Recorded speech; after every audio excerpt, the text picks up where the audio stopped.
Hi everyone, my name is Karlie Jeffers. This week I'm going to be debating for the Healthy Skeptic of why it is okay to use aluminum pots and pans. So to start off with, aluminum is a naturally occurring metal and it's found in our food, in our water, our cooking ingredients, and even some of our cooking utensils. So because aluminum is present in so many items that we take into our body, naturally it's ingested frequently but in small quantities. One of the most common types of cooking utensils that has aluminum in it that I'm sure everyone has used are pots and our pans.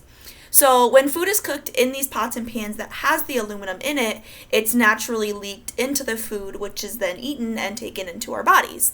So some people believe that this leaching of the aluminum is detrimental to our health, but there have been many studies that have been done, and they've all essentially proven that that is not true. So throughout the years, scientists started to think that maybe this aluminum, the exposure to the aluminum, was leading people to develop Alzheimer's more frequently. So this prompted scientists to begin doing experiments to determine if the aluminum that is leaching off from the pots and pans is in fact causing an increase in Alzheimer's. So, to date, there have been many studies that have been done in an attempt to refute or to confirm the hypothesis, but because there's so many minor differences between the different experiments. So maybe some may have a higher pH, some may have a lower pH, some things are cooked at different temperatures, some are using different foods, and so there are a lot of discrepancies in the results, which is causing people to believe that maybe it is harmful when it really is not. And that is Singh 1997.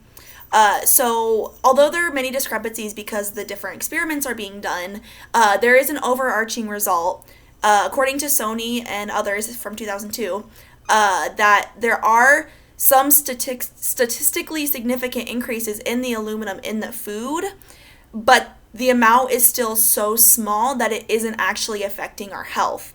And the FDA has even released statements officially stating that utensils containing aluminum are not a risk to our health. So the human body naturally has a lot of protections to stop the aluminum from getting into our body in the first place, such as our lungs and our skin, but naturally there's no way to stop it completely, so some of it does get into our body. So this is mainly excreted in our urine and sometimes our feces, but it's actually less than 1% of everything that goes into our body on a regular basis. So it can be dangerous if it's injected directly into the body. So if you take a needle of aluminum and you put it into the body, it can be harmful, but that's not what is happening. It's being ingested with other things in very small amounts, and it's small enough that our body is able to handle it.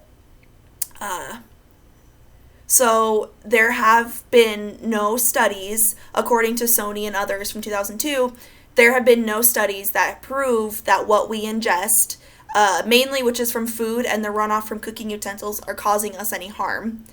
So to reiterate, there have been many studies that have been done, and although they're not completely comparable to each other, the overarching truth is that there is no harm that is being done to our bodies from this aluminum.